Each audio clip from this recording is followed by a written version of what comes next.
sekarang ada satu hormon lagi, sebenarnya masih banyak hormon-hormon seks juga yang berpengaruh terhadap fat loss journey, kita bilang gitu kan. Nah sekarang hormon yang pengaruhnya cukup besar dan biasanya banyak yang nggak ngeh. Hormon apa? Namanya hormon tiroid. Jadi semua hormon itu bisa dilihat dari perut sebenarnya. Orang yang gemuk yang sudah punya masalah dengan weight gain, yang kalau dia bilang dia udah melakukan diet mati-matian dan olahraga mati-matian gak kurus, curiga dengan tiroidnya. Selain insulin ya.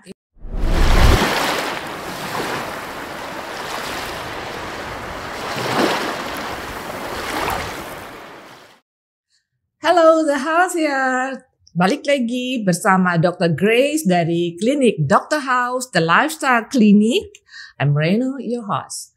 Dokter, kita udah ngobrol ya kemarin soal fat loss ya dok ya. Terus ada beberapa hormon tuh yang udah dokter sebutin. Terus tapi saya yakin pasti masih ada lagi yang belum kita bahas. Banyak kan dok. Banyak. Nah dok, coba yuk kita kupas tuntas nih, walaupun tidak akan tuntas hari ini ya. One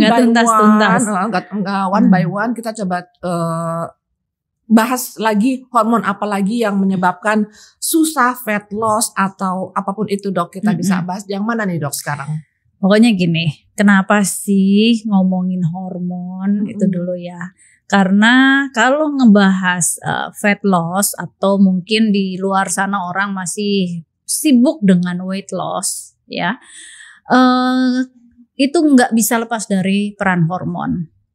Ya, peran hormon itu yang udah kita bahas kan salah satunya insulin ya, terus pernah juga kita bahas leptin ya, grelin dan leptin. Nah, sekarang ada satu hormon lagi, sebenarnya masih banyak hormon-hormon seks juga yang berpengaruh terhadap fat loss journey, kita bilang gitu kan. Nah, sekarang hormon yang pengaruhnya cukup besar dan biasanya banyak yang nggak ngeh gitu. Hormon apa? Namanya hormon tiroid ya. Orang selama ini taunya cuman berkeluh kesah, kayaknya tiroid gue bermasalah deh gitu. Dan biasanya ngehnya kalau dia jatuh pada satu kondisi yang disebut hipertiroid. Nah, kondisi hipertiroid itu biasanya ciri-cirinya orangnya kurus ya, hiper. Jadi semuanya berlebihan. Kurus, keringetan, tangannya tremor. Kalau ada yang pernah ke dokter terus sama dokter tangannya disuruh begini terus ditaruhin kertas, kelihatan bergetar gitu ya. Nah, terus tremor ya, terus sulit tidur ya, diare, terus keringetan gitu ya. Nah, itu kondisi-kondisi salah satunya yang bisa dikenal pada orang-orang yang terjadi pada orang-orang dengan hipertiroid. Nah, kenapa kok aku bilang hipertiroid itu nggak sulit? Kenapa? Karena orang cepet ngeh. Karena terasa gitu. Awalnya mungkin memang nggak terasa. Aku punya pasien awalnya seneng banget, kurus gitu. Lama-lama, loh, kok tambah kurus, terus lama-lama mulai gelisah, nggak bisa tidur. Ya kan, lama-lama mulai gemeteran gitu. Jadi awalnya kurus dulu nih karena metabolismenya tinggi ya. Nah, baru nanti enggak. Nah, yang jahat itu kondisi hipotiroid. Jadi kebalikannya. Iya, sebelum hipotiroid ada satu kondisi borderline ya, yang disebut kita bilangnya underactive thyroid ya. Thyroidnya udah mulai nggak aktif, atau subclinical hypothyroid. Jadi dia secara klinis dia masih border, belum low, tapi udah mulai turun. Seperti kita ketahui kalau yang namanya hormon itu menilainya bukan normalnya, normal rendah, normal tinggi, enggak. Hormon itu harus berada di angka optimal. Oke, dok. Ya? Nah, kalau misalnya berarti di angka optimal. Nah, katakanlah dok, contoh kasus nih, misalnya seperti yang udah kita jalani dok ya. Katakanlah kita sudah healthy foodnya udah oke, terus exercise udah oke. Nah, apakah itu sudah bisa dikatakan hormon tiroid optimal? Gini, nggak bisa begitu ya. Kalau hormon tiroid optimal, taunya ya pasti pemeriksaan lab. Harus tetap lab. Ya, tapi ada satu kondisi di mana dokter akhirnya baru nyuruh periksa lab bila curiga ke arah hipotiroid atau subclinical hipotiroid bila gemuk ya. Jadi pada terutama yang paling sering itu kan gini, secara natural atau naturally memang dengan bertambahnya usia, semua hormon-hormon kita kan juga turun ya. Salah satunya juga hormon tiroid, ya itu satu. Tapi ada beberapa kondisi, bukan satu, ada beberapa kondisi yang memaksa hormon tiroidnya itu turun, padahal masih muda. Contohnya ya, aku sering bilang nggak boleh diet berlebihan, ya nggak boleh stres, nggak boleh olahraga berlebihan. Ketika badan kita stres karena kalori extreme kalori restriction, jadi makan ya sehari-hari kurang dari 1000 kalori, itu extreme kalori restriction, itu badan kita stres. Atau olahraga yang berlebihan, nggak ngejalanin rest day gitu kan. Nah itu badan kita juga stres. Jadi ketika stres ya itu menekan fungsi tiroid gitu, sehingga metabolismenya jadi slow. Ya, nah pada saat-saat kayak gitu akan paling orang-orang bilang gila ya, udah makan udah diet gila-gilaan, udah olahraga gila-gilaan, nggak turun-turun lagi, stuck. Nah itu berarti badannya sudah stres dan hormon tiroidnya udah kena. Nah biasanya ntar kalau dicek tiroidnya, ya biasanya yang dicek tuh TSH ya, atau thyroid stimulating hormonnya, terus FT4, free T4, free T3, terus ada reverse T3, dan kalau dokternya curiga ke arah autoimun ada yang namanya TPO antibody ya. Nah itu dicek, dia udah mulai decline, udah mulai turun ya, tapi masih normal. Masih normal, karena kalau udah hipotiroid benar-benar yang udah absolut hipotiroid, orangnya tuh udah gejalanya kayak misalnya gini, semuanya slow. Kalau tadi hipertiroid semuanya berlebihan. Kalau hipotiroid semuanya slow, metabolismenya drop dan slow. Dok, ada banyak contoh kasus nih dok, susah pup. Iya, salah satunya. Nah kan ususnya juga slow. Berarti gini, biasanya itu pupnya nggak setiap hari tapi beberapa hari sekali gitu ya dok? Iya betul. Terutama pada orang tua, suka kan udah tua pupnya susah, dikasihnya pencahar mulu. Itu bukan jawaban. Cek tiroidnya pasti udah mulai turun, udah mulai slow. Jadi tiroidnya dong yang mesti dilihat gitu. Biasanya itu hormonal.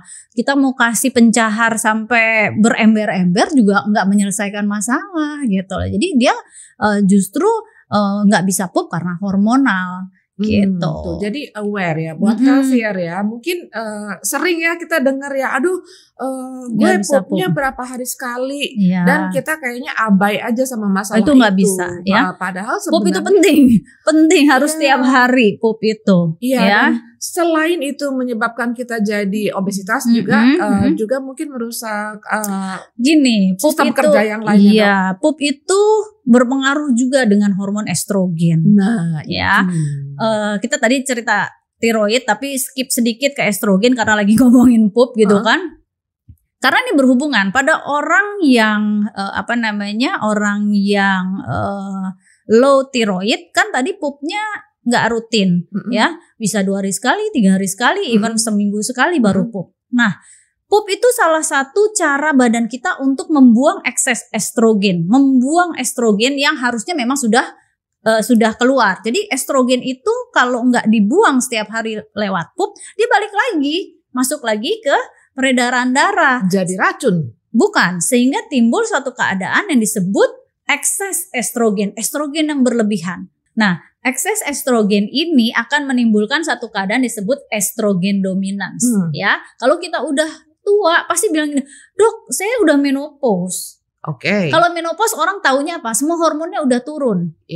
Tapi kok masih bisa dibilang estrogen dominans gitu loh. Nah, estrogen dominans ini gimana? Estrogen yang harusnya udah keluar salah satunya gitu ya, selain dari pengaruh yang lain, dia balik lagi sehingga estrogennya tinggi, sementara progesteronnya tuh low. Jadi ada rasio estrogen sama progesteron yang jomplang, itu ada hitungannya, sehingga terjadi yang namanya estrogen dominans. Nah pada orang-orang estrogen dominans dan low progesteron, kembali lagi ke tiroid. I see. Kenapa? Progesteron itu adalah hormon yang salah satu kerjanya untuk membantu konversi tiroid yang tidak aktif atau FT4 menjadi tiroid aktif yang bisa dipakai oleh badan kita untuk metabolisme. Jadi intinya gini, kalau tiroidnya tidak aktif di FT3 itu adanya di sel, jadi dipakai untuk metabolisme. Nah kalau FT3-nya rendah berarti nggak bisa dipakai buat menaikkan metabolisme, berarti orangnya jatuh pada satu kondisi yang disebut hipotiroid.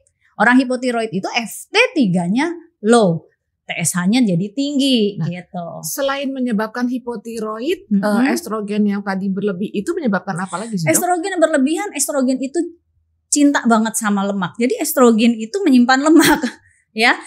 Itu satu. Kedua, estrogen berlebihan menyimpan lemak. Lemak yang banyak, terutama lemak di perut, itu dia menghasilkan estrogen. Jadi bulat. Estrogen menghasilkan lemak, lemak menghasilkan estrogen, estrogen menghasilkan lemak. Jadi kayak lingkaran setan. Begitu tuh. Ya. Jadi harus kayaknya, diputus. Ya, mudah-mudahan bisa dipahami tuh ya. Iya. Paham banget kenapa ya gue gendut. Aduh nih perut gitu betul. kan. Jadi lemak di perut itu perempuan maupun laki-laki menyimpan estrogen. Ya, aware. Lemak di perut yang nomor 1 tanda apa? Insulin resistan, ya. Tanda apa lagi? Leptin resistan. Tanda apa lagi? Estrogen dominans. Tanda apa lagi? Hipotiroid. Kalau laki-laki ditambah tanda apa lagi? Low testosteron. Ada lagi? Ada apa? Low growth hormone. Jadi semua hormon itu bisa dilihat dari perut sebenarnya. Kalau perutnya, lingkar perutnya itu besar ya, ada sih yang bilang katanya ya, sekarang sih katanya yang terbaru pakai rasio ya, lingkar pinggang dibanding tinggi badan harus di bawah 0,5. Tapi ada juga yang dulu masih pakai misalnya lingkar pinggang pada laki-laki di bawah 90, perempuan di bawah atau sama dengan 90 pada laki-laki, perempuan di bawah atau sama dengan 80. Nah itu baru dianggap normal. Lebih dari itu dianggap sudah mengalami gangguan metabolik. Bukan hendak membuat para healthier menjadi pusing, tapi justru ini sebenarnya mungkin cuma kata-katanya aja tadi yang agak sulit namanya hipertiroid atau apa. Tapi sebenarnya ini sebuah penjelasan yang apa tuh namanya, Dok? Penjelasan gini, yang itulah cara kerja badan kita. Betul, gitu ya. Badan kita itu kompleks. Hormon itu tidak pernah bekerja sendiri.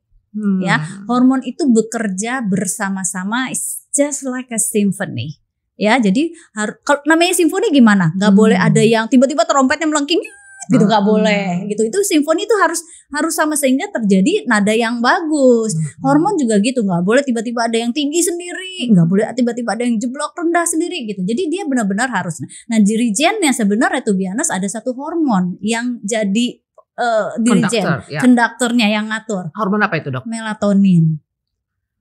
Nanti kita bahas lagi ke sana, tapi sekarang kita lagi tiroid dulu. Gitu ya. Kita jadi pokoknya kalau udah ngomongin hormon nggak bisa sendiri-sendiri memang. Jadi aduh Dok, satu-satu aja sih ngomongnya tiroid aja, jangan kemana-mana, nggak bisa. Karena tiroid nyenggol progesteron yang nyenggol estrogen gitu. Tapi nggak apa-apa. Sekarang kita lagi ngobrol tiroid dulu. Pahami sedikit-sedikit. Mulai kenal bahwa ketika kita gemuk dan susah untuk fat loss, kita udah mulai curiga, apa tiroid saya bermasalah ya? Mulai dari situ dulu. Setuju. Jadi kalau ntar dokternya bilang, coba deh kita cek tiroidnya, kita udah bisa diskusi nih bareng-bareng. Dok, bener gak sih tiroid saya bermasalah? Gitu. Karena ntar takutnya gini, kalau kita gak berusaha memahami juga tadi apa yang Dr. Grace bilang ya, terus begitu kita cek ke dokter manapun tiba-tiba terus nyuruh kita, coba deh cek lab dulu, itu periksa tiroid, ntar marah lagi, kenapa mesti tiroid gue pengen kurus, itu Dok suntik lemak apa segala macam. Enggak gitu ya Dok ya. Ya, jadi kita mulai berpikir cerdas bahwa kalau yang goal kita adalah fat loss, berarti kita mau memperbaiki metabolisme, ya, bukan hanya sekedar suntik sana sini. Yes. Body shape itu hanya bonus aja. Boleh nggak suntik? Boleh, tapi udah tinggal shaping. Aku tuh selalu bilang sama pasien, suntik kayak mesolipo atau apapun itu boleh ya, tapi paham bahwa ini adalah shaping. Jadi ketika gemuknya itu obes, morbid, udah semua dari atas sampai bawah, emang mau disuntik semua. Nah, Dok, ada kasus nih Dok, misalnya banyak kan terjadi pada orang ya, misalnya dia gemuknya hanya di bagian kaki aja, atau hanya di bagian lengan aja. Nah, apakah itu juga ada hubungan dengan tiroid Dok? Gini, tiroid itu kan dengan metabolisme. Ya, kita lihat body komposisinya. Ya, body komposisinya itu kalau misalnya memang berlebih kan biasanya ya kayak pasien-pasien di klinik kan kita periksa body composition. Ya, diperiksa kalau emang ternyata hanya di daerah-daerah tertentu ya, terus nggak terlalu berlebih, belum tentu memang ke tiroid. Kalau tiroid itu memang biasanya lebih ke metabolisme secara keseluruhan. Itu biasanya dialami pada orang-orang. Dan gini loh, kalau kita ngomongin tiroid nggak cuma tiba-tiba dok paha besar, tapi orangnya masih gesit gitu ya. Terus orang itu enggak. Jadi selalu kalau udah ngomongin metabolisme semuanya tuh keseret. Udah mulai slow, kayak aku bilang tadi udah mulai slow, ya udah ada gangguan. Orang hipotiroid atau underactive tiroid itu suka brain fog. Orang bilang lola gitu ya, suka apa tadi ngomong apa gitu kan gitu kan. Jadi semuanya slow gitu. Jadi iya brain fog gitu. Iya ya.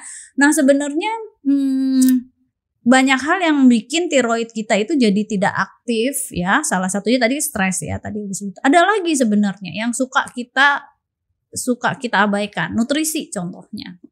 Nah, tiroid itu kalau mau dia dari tidak aktif menjadi aktif butuh banyak ya, tapi yang paling dia butuhin ada gizi yang dia nutrisi yang disebut selenium. Nah, pada orang-orang yang makannya nggak benar ya, makannya asal kenyang, kita bilang kalori kosong ya, cuman kenyang aja, itu nggak ada nilai gizinya, biasanya nggak ada selenium, nggak tercukupi, nggak ada zinc, selenium, kolin, apapun itu nggak ada gitu. Padahal itu mudah ya. Kayak selenium deh contohnya ada di mana? Selenium tuh gampang sebenarnya ya. Ada di telur, sama kolin juga ada di telur. Terus ada di ikan salmon. Oke, kalau ikan salmon susah, ada di mana lagi? Ikan itu dok, kembung kalau yang sederhananya? Memang kalau kembung, kalau untuk selenium nggak banyak ya. Masih banyakkan telur sebetulnya ya. Terus kacang-kacangan almond biasanya itu juga seleniumnya banyak, biji bunga matahari, chia seed, flax seed seperti itu. Terus banyak sih sebetulnya ayam juga ada, tapi nanti ada ininya, ada yang paling tinggi sebenarnya kacang-kacangan yang disebut Brazil nut kalau pernah dengar ya. Nah, Brazil nut itu seleniumnya paling tinggi, nomor 2-nya telur sebenarnya. Tapi ya daripada repot mahal Brazil kan telur aja gitu. Tapi banyak yang takut mau makan telur gitu. Telur makan putihnya doang yang nggak ada gizinya lah. Berarti dok gejala hipotiroid itu belum tentu juga gejalanya ditunjukkan dengan badan yang tidak gemuk ya. Belum tentu juga berarti ya. Kalau masih atau lama-lama kalau masih subklinikal hipotiroid bisa aja dia belum gemuk. Tapi udah mulai slow. Nah, itu. Ya, udah mulai slow. Orang-orang subklinikal hipotiroid itu cikal bakal gemuk kalau tiroidnya nggak di-manage. Oke. Berarti kira-kira dok kasih satu petunjuk buat healthier nih dok ya. Kalau misalnya poopnya sudah nggak lancar atau apa gitu, kira-kira gejala apa sih dok yang udah mengarah ke nih gue hipotiroid? Oke. Sebenarnya to be honest, untuk tahu kita hipotiroid atau underactive thyroid atau subclinical hipotiroid nggak gampang. Tapi yang paling sering kita curigain ya orang yang gemuk. Itu dulu. Orang yang gemuk ya. Orang yang gemuk yang sudah punya masalah dengan weight gain, yang kalau dia bilang dia udah melakukan diet mati-matian dan olahraga mati-matian gak kurus, curiga dengan tiroidnya. Selain insulin ya, curiga dengan tiroidnya. Itu dulu, itu jadi. Baru abis gitu sudahlah gemuk atau weight gain ya, dia belum gemuk tapi udah naik terus nih tiap bulan gitu loh. Jadi naik gampang, turun susah gitu. Nah, itu udah mulai curiga tiroid. Kedua, perimenopause. Perempuan-perempuan yang perimenopause, apalagi yang menopause terus weight gain, curiga ke subclinical hipotiroid atau low thyroid. Itu ada dua yang gampang. Jadi ibu-ibu di luar sana yang mensnya udah mulai nggak teratur, ya, terus mengeluh berat badannya susah turun, salah satu yang harus dicurigain ya tiroid. Tapi kan dok, kalau misalnya katakan usia-usia kita nih ya, healthier, usia kita sama 52, 53 something gitu kan, dan itu pasti masuk usia premenopause, tapi katakanlah alhamdulillah mungkin berat badan kita stabil ya dok ya. apakah memang dengan kestabilan berat badan ini satu petunjuk bahwa kita tidak mengalami hipotiroid? Belum tentu. Belum tentu juga. Saya subclinical hypothyroid. That's it, itu maksudnya. Ya. Saya mau kasih tahu para healthier juga. Artinya, kenapa saya aware saya itu ada gangguan tiroid? Tadi saya mulai perimenopause, terus gampang banget naik berat badan. Udah mulai gampang naik berat badan. Kalau saya nggak olahraga dengan baik dan makan yang ngaco dikit naik. Perasaan orang makan sebakul, nggak olahraga biasa-biasa aja. Tapi buat saya itu nggak begitu. Ya, jadi begitu I lose control, nggak makan dengan baik dan nggak olahraga, zwing naik. Itu kan something wrong ya. Nah, ingat di luar sana ibu-ibu atau siapapun yang usianya di atas 40 dan menstruasinya udah mulai ke arah-arah perimenopause dan mudah weight gain, coba cek tiroidnya. Dan ini saya alamin gitu loh ya. Jadi emang tiroid itu suka kadang-kadang jangan nunggu udah keburu gemuk baru dites. Gitu. Nah dok, nih mungkin ibu-ibu udah mulai agak paham nih. Terus pasti mereka juga mungkin akan nanya, oke deh aku mau cek hormon kayak gitu. Itu datangnya ke dokter apa sih dok kalau kayak gitu dok? Banyak yang nanya nih dok, ini kalau kayak gini ke dokter apa ya konsulnya kita gitu. Sebenarnya dokter yang concern sama hormon memang nggak banyak ya, to be honest. Ada dokter anti aging, rata-rata dokter yang berpraktek di anti aging ya. Anti aging bukan estetik ya. Kalau estetik itu belum tentu dia anti aging, karena anti aging itu ke arah wellness, ke arah metabolisme. Oke. Atau dokter penyakit dalam biasanya, tapi penyakit dalam yang konsultan endokrin atau konsultan hormon, 2 itu biasanya. Nah ya memang, jadi semoga dapat dipahami juga ya, karena memang banyak pertanyaan itu dok ya. Memang kadang-kadang saya juga iya ya ke dokter apa ya. Kebetulan aja kalau saya setiap hari ketemu sama dokter Grace. Nah iya, kalau ibu-ibu yang lain iya ke dokter apa ya gitu. Oke. Demikian healthier ngobrol kita sama dokter Grace tentang fat loss yang salah satunya disebabkan oleh hormon tiroid. Semoga dapat dipahami. Pelan-pelan kita bahas ini, kita terus explore ilmunya, karena memang kalau bicara fat loss itu sebenarnya endless story. Ini endless story loh. Artinya jangan pernah berpikir nih kapan habisnya. Emang gak akan ada habisnya, karena ini masalah tubuh manusia. Semoga dapat dipahami dan dapat bermanfaat. Demikian dari Klinik Dr. House Broadcast, The Lifestyle Clinic.